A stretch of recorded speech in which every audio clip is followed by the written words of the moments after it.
اور دوسرے امریکہ سے قربت۔ آپ اندازہ کیجئے کہ سونیا گاندھی کس طرح کی باتیں کر رہی ہیں، یعنی وہ مودی حکومت کو اس بات کا احساس دلا رہی ہیں کہ ہندوستان کی جو روایتی پالیسی رہی ہے فلسطینی کاز کی حمایت، اس سے انحراف کیا وزیر اعظم نریندر مودی کی حکومت نے، اور ان کی جو خارجہ پالیسی ہے اس کے نتیجے میں آج وہ امریکہ اور ایران کے درمیان جو معاہدہ امن ہوا ہے، ثالثی کا کردار جس طرح پاکستان ادا کیا ہے وہ کردار ہندوستان ادا کرتا اگر وزیر اعظم نریندر مودی کی حکومت ہندوستان کی روایتی پالیسی پر عمل پیرا ہوتی۔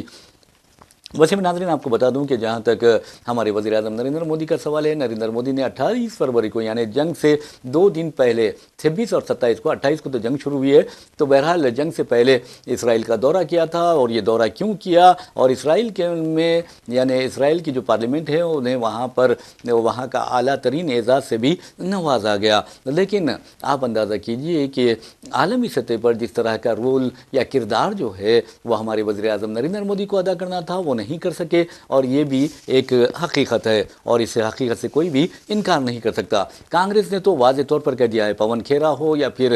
آپ دیکھیں گے کہ جے رام رمیش ہو، انہوں نے اپنے کئی پریس کانفرنسوں میں، انہوں نے اپنے کئی ایکس پر بیانات میں وزیر اعظم نریندر مودی کو مشورہ دیا ہے کہ وہ امریکہ سے تجارتی معاہدہ نہ کریں، اور ملیشیا نے جس طرح امریکہ کے ساتھ تجارتی معاہدہ منسوخ کر دیا تھا امریکی سپریم کورٹ کے فیصلے کے بعد، اس کی تقلید کرتے ہوئے، اس سے سبق سیکھتے ہوئے امریکہ سے معاہدہ نہ کریں، تجارتی معاہدہ، کیونکہ امریکہ سے تجارتی معاہدے میں کئی ریاستوں کے یعنی ہندوستان کے جو کسان ہیں ان کا بہت بڑا نقصان ہے اور امریکی کسانوں کا فائدہ ہے۔ تو اب آپ اندازہ کیجئے کہ وزیر اعظم نریندر مودی کی حکومت ہندوستانی کسانوں کا فائدہ دیکھے گی یا امریکی کسانوں کا فائدہ دیکھے گی، یا پھر امریکی صدر ڈونالڈ ٹرمپ کے زیر اثر آ جائے گی، ان سے ڈکٹیشن لے گی؟ یہ ایک اہم سوال ہے، کیونکہ مودی پر یہ بھی الزام ہے کہ وہ ٹرمپ جو کہتے ہیں وہ کر دیتے ہیں۔ مثال کے طور پر اگر ٹرمپ کہتے ہیں کہ آپ کو روس سے تیل نہیں خریدنا چاہیے تو مودی حکومت کہتی ہے کہ ہم روس سے تیل نہیں خریدیں گے، اور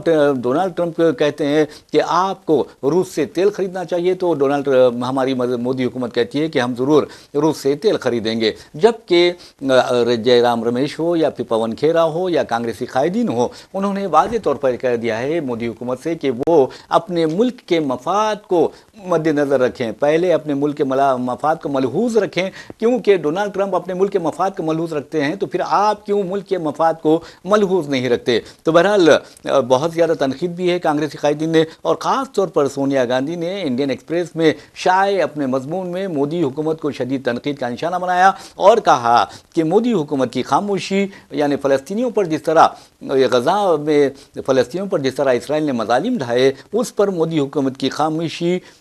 اور اسرائیل کی جانب جھکاؤ نے ہندوستان کی جو شبیہ ہے عالمی سطح پر وہ بہت زیادہ متاثر کی ہے۔ سونیا گاندھی نے بہت ہی اچھی بات کہی ہے ناظرین، کیونکہ آپ کو بتا دوں کہ 7 اکتوبر 2023 کو حماس اور اسرائیل کے درمیان جنگ کا آغاز ہوا، اس کے بعد آپ دیکھیں گے کہ اسرائیل نے جس انداز میں بموں کی بارش کر دی، میزائل کی بارش کر دی، تباہ کن ہتھیاروں کی بارش کر دی غزہ پر، اور غزہ کو قبرستان میں تبدیل کر کے رکھ دیا۔ اور آپ کو یہ بتانا ضروری ہے کہ غزہ کی جو آبادی ہے 23 سے لے کر 25 لاکھ ہے، اور اس میں آپ دیکھیں گے کہ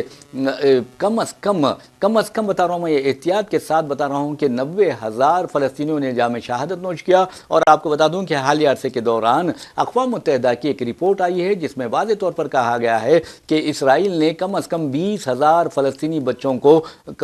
قتل کیا ہے۔ تو آپ اندازہ کیجئے کہ بچوں کا قاتل اسرائیل، خواتین کا قاتل اسرائیل، اور اس کے باوجود بھی وزیر اعظم نریندر مودی اگر اسرائیل کی تائید کرتے ہیں اور اسے اپنا فادر لینڈ کہتے ہیں اور مائی فرینڈ کہہ کر یعنی مخاطب کرتے ہیں، تو کس قدر وہ ایک ظالم کی مدد کر رہے ہیں، ظالم کی تائید و حمایت کر رہے ہیں۔ اور سونیا گاندھی نے بہت اچھی بات کہی ہے، اور ہم سلام کرتے ہیں سونیا یعنی گاندھی کو کہ انہوں نے جس انداز میں وزیر اعظم نریندر مودی کو لتاڑا ہے، انہیں احساس دلایا ہے کہ انسانیت سب سے اہم ہوتی ہے، اور ہماری جو انسانیت تھی وہ فلسطینی کاز کی تائید تھی، اور اگر ہم فلسطینی کاز کی تائید سے متعلق اپنی روایتی پالیسی پر عمل کرتے تو پھر یقین مانیے اور اسرائیل کی جانب اپنا جھکاؤ نہیں رکھتے تو آج امریکہ اور ایران کے درمیان جو معاہدہ طے پایا، پاکستان کا قد اس سے بڑھ گیا ہے، پاکستان نے ثالث کا کردار ادا کیا ہے، وہ کردار ہندوستان ادا کرتا اور ہندوستان ایک فطری ثالث کے طور پر ابھر کر ساری دنیا کے سامنے آتا۔ تو بہرحال ناظرین، آپ کو بتا دوں کہ سونیا گاندھی نے یہ بھی کہا ہے کہ آج ساری دنیا اسرائیل سے نفرت کر رہی ہے، ساری دنیا اسرائیل سے دور بھاگ رہی ہے، اور آپ کو یہی بتا دوں کہ ایون جنوبی افریقہ نے عالمی عدالت انصاف سے رجوع ہو کر اسرائیل کے خلاف شکایت کی ہے، اس کے مظالم کے خلاف شکایت کی ہے، لیکن ہم ہیں کہ ہمارا جھکاؤ اسرائیل کی طرف ہے، اور یہ جو جھکاؤ ہے وہ ہمارے لیے عالمی سطح پر تباہ کن ثابت ہوا ہے۔ تو بہرحال یہ خبر رہی ہے۔ اور دوسری خبر ناظرین، ہم آپ کو راہل گاندھی ہیں یعنی سونیا گاندھی کے جو بیٹے ہیں ان سے متعلق ہے، لیکن اس سے پہلے ایک خبر سناتے ہیں۔ یہ اتر پردیش کی خبر ہے، اور آپ کو بتا دوں کہ اکثر یہ دیکھا جاتا ہے کہ جو ہندوستان کی بات کر رہا ہوں میں، آپ دیکھیں گے کہ گاندھی جی کی جو ریاست ہے، گاندھی جی کی ریاست گجرات میں شراب پر پابندی عائد ہے، لیکن وہاں پر بھی شراب پی جاتی ہے۔ تو ہندوستان کے مختلف مقامات پر ہندوستان بھر میں شراب بہت زیادہ پی جاتی ہے، کثرت سے پی جاتی ہے۔ اور آپ کو یہ بھی بتا دوں کہ حالانکہ کئی ریاستوں میں نشہ پر پابندی عائد کی گئی ہے، نشہ بندی کی گئی ہے، یعنی شراب کے خرید و فروخت پر پابندی عائد ہے، لیکن ہر حکومت یہی چاہتی ہے کہ چونکہ شراب کی فروخت سے بہت زیادہ آمدنی ہوتی ہے، اس لیے شراب فروخت کی جاتی ہے۔ مثال کے طور پر ہماری پڑوسی ریاست آندھرا پردیش میں دیکھیں گے کہ جب اسمبلی انتخابات ہو رہے تھے، اس وقت چندرا بابو نائیڈو کی جو تیلگو دیشم ہے یا وائی ایس آر سی پی جگن موہن ریڈی کی ہے، دونوں پارٹیوں نے شرابیوں کو یہ دلاسا دیا تھا کہ اگر ہم اقتدار میں آتے ہیں تو شراب سستی کر دی جائے گی۔ تو آپ اندازہ کیجئے کہ شراب کو اسلام نے ام الخبائث کہا ہے، تمام برائیوں کی جڑ کہا ہے، اور آپ کو یہ بتانا ضروری ہے کہ شراب یقیناً تمام برائیوں کی جڑ ہوتی ہے، اور انسان نہیں رہتا بلکہ حیوان بن جاتا ہے، اور انسان کو پتہ ہی نہیں چلتا کہ وہ حالت نشہ میں کیا کر رہا ہے، کس کا قتل کر رہا ہے، کس کی عصمت ریزی کر رہا ہے، اور کس کا گھر لوٹ رہا ہے، اور کیوں کیسے عجیب و غریب حرکتیں کر رہا ہے۔ تو بہرحال ہم آپ کو لیے چلتے ہیں اتر پردیش کے مہاراج گنج ضلع میں۔ وہاں آپ کو بتا دوں کہ ایک شرابی نشے کی حالت میں اس قدر دھت تھا کہ وہ حالت نشہ میں، اس شرابی کا نام بھی بتا دیتا ہوں، اس کا نام ہے دین دیال حالت نشہ میں اس قدر زیادہ دھت تھا کہ وہ ایک بجلی کے کھمبے پر چڑھ گیا۔ اب ٹھیک ہے، بجلی کے کھمبے پر چڑھنا کوئی بڑی بات تو نہیں ہوتی، لیکن پھر بھی وہ بجلی کے کھمبے پر چڑھ گیا، اور پھر آپ دیکھوں گے کہ 2 وائر وہاں پر ہیں، یعنی برقی تار ہیں، اور آپ کو یہ جان کر حیرت ہوگی یہ جو بجلی کے کھمبے پر چڑھا ہے یہ دین دیال، وہ کھمبے اور وہ وائر جو ہے 11,000 وولٹ بجلی کا، یعنی تو اس میں پاور ہے۔ تو آپ اندازہ کیجئے کہ آسانی سے اس کی موت ہو سکتی ہے، یہ جھلس کر مر سکتا ہے، لیکن اللہ جسے رکھے اسے کون چکے کے مصداق۔ آپ کو بتا دوں کہ جب دین دیال اس کھمبے پر چڑھ گیا اور پھر وائر پر 2 وائر ہیں اور اس طرح سو رہا ہے جیسے کہ ایک پلنگ پر وہ سو رہا ہو یا بستر پر سو رہا ہو، تو بہرحال 2 وائروں پر وہ سو گیا جیسے ہی وہ چڑھا۔ اور آپ کو بتا دوں کہ قسمت دیکھیے اس کی کہ کتنے اچھے ہے کہ اس کی قسمت میں زندگی لکھی تھی، چنانچہ لائٹ اچانک بند ہو جاتی ہے، یعنی بجلی اچانک بند ہو جاتی ہے، اور یہ آرام سے سونے لگتا ہے۔ اور آپ کو بتا دوں کہ لوگ وہاں پر جمع ہو جاتے ہیں، اسے اتارنے کے لیے کہتے ہیں، یہاں تک کہ محکمہ بجلی سے کہا جاتا ہے کہ برائے مہربانی جو بجلی ہے یا کرنٹ جو ہے وہ بند کر دیا جائے، منقطع بجلی کی سربراہی منقطع کر دی جائے، کاٹ دی جائے، کیونکہ ایک شخص 11,000 وولٹ کے کھمبے پر چڑھ گیا ہے اور اس کی موت ہو سکتی ہے، جھلس کر مر سکتا ہے۔ تو بہرحال بجلی بھی کاٹ دی جاتی ہے، اور آپ دیکھیں کہ وہ کافی دیر تک ان وائروں پر سوتا ہے، جیسے وہ بستر پر سو رہا ہو۔ بہرحال بہت ہی مشکل سے اسے نیچے اتارا جاتا ہے۔ تو یہ شراب ہوتی ہے، شراب انسان کو کیا کیا کروا دیتی ہے، آپ اچھی طرح جانتے ہیں کہ انسان نہیں رہتا، لیکن افسوس کی بات ہے کہ ہندوستان میں اکثر لوگوں کی جو موت ہوتی ہے، تقریباً جو موت ہوتی ہے اس میں سب سے زیادہ مرنے والے شرابی ہوتے ہیں۔ کسی کے پھیپھڑے خراب ہو جاتے ہیں، تو کسی کا ٹی بی ہو جاتا ہے، تو کسی کو آپ کو بتا دوں کہ گردے خراب ہو جاتے ہیں، یعنی اور کوئی حادثات کا شکار ہو جاتا ہے، کوئی بولی میں گر کر مر جاتا ہے، کوئی تالاب میں گر کر مر جاتا ہے، اور کوئی اسی طرح برقی کھمبوں پر چڑھ کر اپنی زندگی کا خاتمہ کر لیتا ہے۔ تو بہرحال یہ خبر تو رہی ہے، لیکن اب چلتے ہیں راہل گاندھی کی طرف۔ راہل گاندھی کے بارے میں آپ اچھی طرح جانتے ہیں کہ ناظرین 2014 کے انتخابات میں کانگریس کا مظاہرہ انتہائی خطرناک رہا تھا، صرف 44 امیدوار اس کے منتخب ہوئے تھے، یعنی 44 ارکان پارلیمنٹ، اور اس کے بعد آپ دیکھیں گے کہ قائد اپوزیشن کا عہدہ خالی تھا، لیکن 2024 کے انتخابات میں کانگریس نے 99 نشستیں، اب تو اس کے ارکان پارلیمنٹ کی تعداد 100 ہو گئی ہے، تو بہرحال 100 نشستوں پر کامیابی حاصل کی اور قائد اپوزیشن کا عہدہ راہل گاندھی کو مل گیا۔ حالانکہ بی جے پی نہیں چاہتی تھی کہ کسی نہ کسی طرح اسے اوائڈ کیا جائے، راہل گاندھی کو قائد اپوزیشن کا عہدہ یعنی لیڈر آف اپوزیشن LOP نہ مل سکے، لیکن وہی ہوتا ہے جو منظور خدا ہوتا ہے۔ تو بہرحال راہل گاندھی LOP کی حیثیت سے اپنے 2 سال مکمل کر چکے ہیں۔ اسی طرح جس طرح وزیر اعظم نریندر مودی بڑے بلند بانگ دعویت کر رہے ہیں کہ انہوں نے 4399 دن عہدے وزارت عظمیٰ پر یعنی 12 سال مکمل کر لیے ہیں، تو بہرحال راہل گاندھی نے 2 سال قائد اپوزیشن کی حیثیت سے مکمل کر لیے ہیں، اور انہوں نے واضح طور پر ایکس پر ایک بیان جاری کیا ہے اور کہا ہے کہ نیٹ طلبہ کی جنگ ہو، یعنی نیٹ میں آپ نے دیکھا کہ کس طرح بے قاعدگیاں ہوئی ہیں، کس طرح بچوں نیٹ کو منسوخ کرنا پڑا، اس کے بعد نیٹ کے بچے اٹھ کھڑے ہوئے، جس کے ساتھ راہل گاندھی بھی ان کی تائید میں آ گئے، ان کی حمایت میں آئے، تو وہ کہتے ہیں کہ نیٹ کی جنگ ہو یا ووٹ کی چوری کا پردہ فاش ہونا ہو یا اس کی حفاظت۔ پھر انہوں نے کہا کہ ہر محاذ پر میں آپ کے ساتھ کھڑا ہوں، کھڑا رہوں گا اور ہمیشہ کھڑا رہوں گا، اس طرح کی بات انہوں نے کہی ہے۔ تو یہ بھی بہت اچھی بات ہے، اور راہل گاندھی کی خوبی یہ ہے کہ وہ لوگوں کو سچائی کے ذریعے اپنے قریب کر لیتے ہیں، پیار کے ذریعے اپنے قریب کرتے ہیں، اور وہ نفرت کے بازار میں محبت کی دکان کھولنے کا عزم رکھتے ہیں۔ اور انہوں نے حالیہ عرصے کے دوران آپ نے دیکھا کہ کس طرح ہندوستان کا دورہ کیا تھا، اور ہندوستان کے دورے کے دوران انہوں نے نہ صرف طلبہ سے ملاقات کی تھی، غربا سے ملاقات کی تھی، اور آپ دیکھیں گے کہ زندگی کے مختلف شعبوں سے تعلق رکھنے والوں کے ساتھ ملاقات کی تھی۔ یہ بہت بڑی بات ہے، اور میں سمجھتا ہوں کہ ایک ایسے لیڈر کو جو انتہائی سیکولر ہے، ایک بعض ایسے غداروں کا بھی سامنا ہے جو اندرونی طور پر RSS کی چڈی پہنے ہوئے ہیں۔ یہ میں نہیں کہہ رہا ہوں، بلکہ آپ کو بتا دوں کہ کانگریسی قائدین میں جو سیکولر ذہن کے لوگ ہیں وہ یہ کہتے ہیں، اور اکثر علماء و مشائخین کا بھی یہی خیال ہوتا ہے۔ تو بہرحال ناظرین، آپ کو بتا دوں کہ راہل گاندھی نے ووٹ چوری کا پردہ فاش کیا، اور ایک نہیں بلکہ 2 نہیں بلکہ 3 مرتبہ انہوں نے پاور پریزنٹیشن کے ذریعے سارے ہندوستان کو یہ بتانے کی کوشش کی کہ مودی حکومت اور یہ جو الیکشن کمیشن آف انڈیا ہے اس کے درمیان ہے، یعنی بہت زیادہ ساز باز ہے اور ہیرا پھیری کی جا رہی ہے، ووٹ چوری کیے جا رہے ہیں۔ انہوں نے حد تو یہ کر دی کہ نہ صرف پاور پریزنٹیشن کے ذریعے الیکشن کمیشن آف انڈیا اور مودی حکومت کے کردار کو بے نقاب کیا، اسی طرح آپ کو بتا دوں کہ ان لوگوں کے ساتھ بھی انہیں چائے نوشی کی ہے جو مر چکے تھے۔ آپ کہیں گے کہ بھائی کیسے مرنے والوں کے ساتھ جو مر چکے ہیں ان کے ساتھ کس طرح چائے پی جاتی ہے، چائے نوش کی جاتی ہے؟ تو میں آپ کو بتا دوں کہ الیکشن کمیشن آف انڈیا نے SIR کے ذریعے یہ ثابت کرنے کی کوشش کی تھی کئی لوگوں کے بارے میں کہ وہ مر چکے ہیں اور وہ ووٹ نہیں ڈال سکتے، تو بہرحال SIR کے ذریعے انہیں حق رائے دہی سے محروم کر دیا گیا تھا، حالانکہ وہ باقاعدہ حیات تھے، وہ زندہ تھے، اور اسی وجہ سے راہل گاندھی نے الیکشن کمیشن آف انڈیا کو اور مودی حکومت کو شرمندہ کرنے کے لیے اور عوام کو ان کے سیاہ کرتوتوں سے واقف کروانے کے لیے ان لوگوں کے ساتھ چائے نوشی کی تھی، اور کہا کہ میں مہلوکین کے ساتھ چائے پی رہا ہوں جنہیں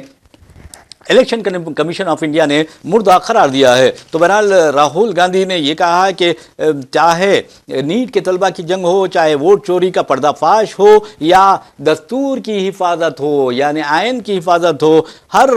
محاذ پر میں آپ کے ساتھ کھڑا ہوں، آپ کے ساتھ کھڑا رہوں گا، اور یہی میرا عزم ہے، میرا حوصلہ ہے۔ اور انہوں نے پرزور انداز میں، راہل گاندھی نے پرزور انداز میں یہ بھی کہا کہ ہر ہندوستانی کی آواز کو ایوان اقتدار تک پہنچانا میرا مقصد ہے، اور یہ بہت بڑی بات ہے۔ میں سمجھتا ہوں کہ ایک لیڈر اس طرح کی بات کر رہا ہے، اور آج کے دور میں تو یہ بہت بڑی بات ہے۔ ویسے بھی ناظرین، آپ اچھی طرح جانتے ہیں کہ بی جے پی کسی نہ کسی طرح 2/3 اکثریت پارلیمنٹ میں حاصل کرنے کی کوشش کر رہی ہے، اور آپ نے دیکھا کہ حالیہ عرصے کے دوران ممتا بنرجی کی پارٹی کو توڑ دیا گیا، اور ان کے 28 ارکان پارلیمنٹ یعنی ارکان لوک سبھا میں سے 20 ارکان پارلیمنٹ نے علیحدہ گروپ بنا لیا ہے اور NDA کی تائید کا اعلان کر دیا ہے۔ جبکہ آپ اچھی طرح جانتے ہیں کہ 2024 کے پارلیمانی انتخابات میں مودی جی نے اور ان کے حامیوں نے، ان کے بھکتوں نے یہ نعرہ لگایا تھا کہ اب کی بار 400 پار، لیکن آپ نے دیکھا کہ خفیہ جو ایجنڈوں کو اور RSS کے ایجنڈوں پر عمل آوری کے لیے جو 2/3 اکثریت درکار تھی وہ حاصل نہیں کر پائی بی جے پی۔ 400 تو دور کی بات ہے، بی جے پی صرف 240 نشستوں تک محدود ہو گئی۔ اس کے بعد اسے چندرا بابو نائیڈو کی تیلگو دیشم اور نتیش نتیش کمار کی JDU کی مدد لینی پڑی، ان کی بیساکھی سے اس نے حکومت بنائی۔ اور آپ کو یہ بتا دوں کہ جہاں تک حکومت بنانے کے لیے ارکان پارلیمنٹ کی تعداد کا سوال ہے، وہ 272 ہوتی ہے۔ اسے میجیکل فیگر کہا جاتا ہے، جادوئی عدد کہا جاتا ہے۔ تو بی جے پی کے پاس 272 ارکان پارلیمنٹ بھی نہیں تھے، لیکن اس نے چندرا بابو نائیڈو اور نتیش کمار کی تائید حاصل کرتے ہوئے حکومت بنائی۔ لیکن ناظرین اب آپ کو بتا دوں کہ 20 ارکان پارلیمنٹ ممتا بنرجی کے اور پھر ادھو ٹھاکرے گروپ کے 6 ارکان پارلیمنٹ کے بارے میں کہا جا رہا ہے کہ وہ شنڈے گروپ میں شامل ہو جائیں گے۔ تو یہ بی جے پی جو ہے وہ اس کے بارے میں اپوزیشن یہ بار بار کہہ رہی ہے کہ یہ بی جے پی اپوزیشن جماعتوں کو توڑ رہی ہے، اور ان کے توڑنے کی وجہ سے ملک میں سیاسی بے چینی کا ماحول پایا جاتا ہے۔ اسی طرح عام آدمی پارٹی کے آپ دیکھیں گے ارکان راجیہ سبھا کو کم از کم 6 ارکان راجیہ سبھا کو توڑا گیا۔ اس نے بھی NDA کی تائید کا اعلان کر دیا، بی جے پی میں شمولیت کا اعلان کیا ہے۔ تو آپ اندازہ کیجئے کہ جو ابن الوقت ہوتے ہیں، اپارچونسٹ ہوتے ہیں، وہ کس طرح سیاسی فائدہ اٹھاتے ہیں۔ تو بہرحال ناظرین بی جے پی کے بارے میں اپوزیشن قائدین بار بار یہ کہہ رہے ہیں کہ بی جے پی اپوزیشن جماعتوں کو توڑ رہی ہے، ان کا شیرازہ بکھر رہی ہے، اور اس کے لیے وہ 3 طریقے استعمال کرتی ہے۔ ایک تو ڈراتی ہے، دھمکاتی ہے، پھر اس کے بعد بلیک میل کرتی ہے، یا پھر لالچ دیتی ہے۔ یہ 3 طریقے ہوتے ہیں، اور 3 طریقوں کے ذریعے جو ارکان پارلیمنٹ کسی نہ کسی بدعنوانی میں ملوث ہوتے ہیں وہ بی جے پی میں شامل ہو جاتے ہیں، یا باہر سے ہی NDA کی تائید کا اعلان کر دیتے ہیں۔ اور آپ دیکھیں گے کہ آنے والے دنوں میں بی جے پی پوری طرح 2/3 اکثریت حاصل کر لے گی، اور جس طرح ڈی لیمیٹیشن یعنی حلقوں کی نئی حد بندی، اور اس کے علاوہ خواتین تحفظات بل کو ناکامی کا سامنا کرنا پڑا تھا بی جے پی کو 2/3 اکثریت نہ ہونے کی وجہ سے، اسی طرح اب دیکھیں گے کہ اس طرح کے کئی بلوں کو بی جے پی پاس کر سکتی ہے۔ ایون ایکسا سول کوڈ بھی بل پاس کر سکتی ہے بی جے پی۔ اور آپ اچھی طرح جانتے ہیں کہ اپوزیشن بار بار جو الزام عائد کرتی ہے کہ بی جے پی ملک کو درپیش اہم مسائل سے عوام کی توجہ ہٹانے میں مصروف رہتی ہے، اور ہر روز کوئی نہ کوئی مسئلہ پیدا کرتی ہے۔ مثال کے طور پر آپ دیکھیں گے کہ حالیہ عرصے کے دوران صرف 2 دن پہلے آپ نے دیکھا کہ 14ویں پاسپورٹ دیوس کے موقع پر ایک ایکسٹرنل افیئرز منسٹری کے جو عہدیدار ہے وہ کہتے ہیں کہ پاسپورٹ جو ہے وہ ہندوستانی ہونے کی یعنی ہندوستانی شہریت کی شناخت نہیں ہو سکتی، بلکہ یہ پاسپورٹ جو ہے صرف ایک سفری دستاویز ہے۔ جبکہ آپ کو یہ جان کر حیرت ہوگی کہ ہندوستان ہی نہیں بلکہ ساری دنیا میں جو پوچھا جاتا ہے کہ آپ امریکن ہیں تو کہتا ہے ہاں میں امریکن ہوں۔ تو امریکن جو سٹیزن ہوتا ہے وہ کہتا ہے کہ میرے پاس امریکن پاسپورٹ ہے، میں امریکن پاسپورٹ ہولڈر ہوں، یعنی امریکہ کا شہری ہوں۔ آپ سعودی کے بارے میں یا UAE اماراتی جو شہری ہوتا ہے ان کے بارے میں بھی آپ دریافت کر لیے، وہ دریافت کیجیے، وہ کہتے ہیں کہ ہمارے پاس اماراتی پاسپورٹ ہے، ہمارے پاس سعودی پاسپورٹ ہے، اور ہم سعودی ہیں، ہم اماراتی ہیں، ہم قطری ہیں، ہم کویتی ہیں، ہم بحرینی ہیں۔ لیکن آپ اندازہ کیجئے کہ یہاں پر اب پاسپورٹ کے بارے میں بھی کہا جا رہا ہے کہ یہ صرف سفری دستاویز ہے، یہ شناختی کارڈ نہیں ہے۔ تو بہرحال ناظرین آپ کو بتا دوں کہ کیا سوال یہ پیدا نہیں ہوتا کہ وزیر اعظم نریندر مودی کے پاس بھی کوئی ایسا شہریت کا کوئی دستاویز ہے؟ تو بہرحال اس طرح کی خبریں آ رہی ہیں کہ وزیر اعظم نریندر مودی کے پاس بھی مبینہ طور پر کوئی شہریت کی دستاویز موجود نہیں ہے۔ اور جہاں تک برتھ سرٹیفکیٹ کا سوال ہے، 17 سپٹمبر 1947 کو وزیر اعظم نریندر مودی کی پیدائش ہوئی، اور اس وقت برتھ سرٹیفکیٹ کا تصور بھی نہیں تھا، دور دور تک تصور بھی نہیں تھا۔ 1969 میں برتھ سرٹیفکیٹ متعارف کروایا گیا، اس کے باوجود بھی آپ دیکھیں گے کہ کوئی لوگ برتھ سرٹیفکیٹ نہیں لیا کرتے تھے۔ تو بہرحال وزیر اعظم کی حکومت آپ دیکھیں گے کہ ہر روز ایک نیا مسئلہ پیدا کرتی ہے۔ یہ میں نہیں کہہ رہا ہوں بلکہ اپوزیشن قائدین کہتے ہیں، اور اپوزیشن قائدین اچھی طرح جانتے بھی ہے۔ تو بہرحال راہل گاندھی نے واضح طور پر کہا کہ ہر ہندوستانی کی آواز کو اقتدار تک پہنچاتا رہوں گا، چاہے اس کے لیے کچھ کیوں نہ کرنا پڑے۔ تو بہرحال انہوں نے یہ بھی کہا کہ سڑک سے پارلیمنٹ تک آپ کا بھروسہ ہی میری سب سے بڑی طاقت ہے۔ اور ہر سیاسی لیڈر کے بارے میں، اور خاص طور پر جو بے داغ سیاسی لیڈر ہوتا ہے اس کی طاقت عوام ہوتے ہیں، جبکہ جو بدعنوان سیاستداں ہوتے ہیں ان کی طاقت دولت ہوتی ہے اور اقتدار ہوتا ہے۔ بہرحال ناظرین ایک اور خبر کی جانب چلتے ہیں، اس خبر کا تعلق ہے SIR سے۔ SIR کے بارے میں آپ کو بتا دوں کہ SIR شروع ہونے سے پہلے ہی نیوز ایڈیٹر سیاست جناب عامر علی خان نے سیاست ہب فاؤنڈیشن کے ذریعے دفتر روزنامہ سیاست میں ہیلپ ڈیسک قائم کیا، اور آپ کو بتا دوں کہ ہر روز 300 سے لے کر 500 مرد و خواتین کی رہنمائی کی گئی، اور یہ اس کا عوام نے خیر مقدم بھی کیا، عوام نے بہت زیادہ اطمینان کا بھی اظہار کیا، اور اس کے بعد اس کی تقلید میں کئی مقامات پر ایون سیاسی جماعتوں نے بھی اس طرح کا کام شروع کیا. بہت اچھی بات ہے. چلیے اچھے کام کی تقلید بہت اچھی چیز ہے. تو بہرحال ایس آئی آر کے بارے میں آپ کو بتا دوں کہ 25 جون سے لے کر 24 جولائی تک ایس آئی آر کا عمل تلنگانہ میں ہوگا. اور 25 جون سے ہی یعنی کل سے ہی آپ نے دیکھا کہ کس طرح یہ جو بی ایل اوز ہیں یعنی بوتھ لیول آفیسرز ہیں وہ آپ کے گھروں پر آنے شروع ہو گئے ہیں. یاد رکھیے ہم آپ کو جس طرح رہنمائی کرتے ہیں, اگر آپ بی ایل اوز سے کے علاوہ اگر کچھ اپنا نام اندراج کروانا چاہتے ہیں, انومریشن فارم فل کرنا چاہتے ہیں تو آن لائن بھی آپ فل کر سکتے ہیں. اور آن لائن فل کرنے کے بعد آپ کو ایک رسید بھی ملتی ہے یعنی وہ کہلاتے ہے ایکنالجمنٹ. تو بہرحال بی ایل او بھی آئے گا تو اس کے پاس بھی ایکنالجمنٹ آپ کو دے گا. اگر نہیں بھی آئے گا تو آن لائن اگر کوئی کرتے ہیں تو انہیں بھی on line acknowledgement election commission of India کی سائٹ پر مل جائے گا. اور ناظرین آپ کو بتا دوں کہ جہاں تک ایس آئی آر کا سوال ہے آپ کو ڈرنے گھبرانے کی کوئی ضرورت نہیں ہے. آپ ہندوستانی شہری ہیں اور ویسے بھی جیسا کہ میں نے آپ کو بتایا ہے کہ ہمارے خود وزیر اعظم نریندر مودی کے پاس برتھ سرٹیفکیٹ نہیں ہے, شہریت کی کوئی دستاویز نہیں ہے. تو آپ کو یہ بتانا ہے کہ آپ خود حکومت نے کہہ دیا کہ پاسپورٹ کو بھی ہم شہریت کی دستاویز تسلیم نہیں کرتے بلکہ پاسپورٹ جو ہے وہ سفری دستاویز ہے. تو ناظرین آپ کو بتا دوں کہ آپ کو ڈرنے کی کوئی ضرورت نہیں ہے. آپ کا نام اگر 2002 کے ایس آئی آر میں شامل نہیں ہے تو ڈرنے کی گھبرانے کی فکر کرنے کی کوئی ضرورت نہیں ہے. آپ کے والدین کا نام اگر موجود ہے تو اس سے بھی کام چل سکتا ہے. اگر والدین کا نام موجود نہیں ہے, نانا نانی کا نام موجود ہے تو اس سے بھی کام چل سکتا ہے. لیکن اگر نانا نانی کا بھی نام موجود نہیں ہے اور دادا دادی کا نام موجود ہے تو اس سے بھی چلتا ہے. اگر وہ بھی نہ ہو تو ڈرنے گھبرانے کی ضرورت نہیں ہے. آپ کے پاس ایس ایس سی کا سرٹیفکیٹ ہوگا, آپ کا برتھ سرٹیفکیٹ ہوگا, آپ کا پین کارڈ ہوگا, آپ کا آدھار کارڈ ہوگا, تو آپ کا پاسپورٹ ہوگا, اس سے بھی کام چل سکتا ہے. تو بہرحال ناظرین اس طرح کی خبریں لے کر ہم آپ کے پاس آتے رہیں گے اور آپ کو بتاتے رہیں گے کہ ہندوستان میں اور عالمی سطح پر کیا ہو رہا ہے. اور عالمی سطح پر آپ کو بتا دوں کہ ایران پر امریکہ نے حملہ کیا ہے اور امریکہ کا کہنا ہے, ٹرمپ کا کہنا ہے کہ ایران نے ایک جہاز پر 4 مرتبہ حملہ کیا جس کے جواب میں یہ کارروائی کی گئی. ایران نے امریکہ پر الزام عائد کیا کہ اس نے اس حملے کے ذریعے امن معاہدے کی خلاف ورزی کی ہے. تو بہرحال خبر خیال میں ہمارے ساتھ بنے رہیے, ہم آپ کو ضرور اس بارے میں تفصیلات سے واقف کروائیں گے. اسی کے ساتھ اپنے میزبان محمد ریاض احمد کو اجازت دیجیے. انشاءاللہ پھر ملاقات ہوگی, پھر بات ہوگی. تب تک کے لیے اللہ حافظ.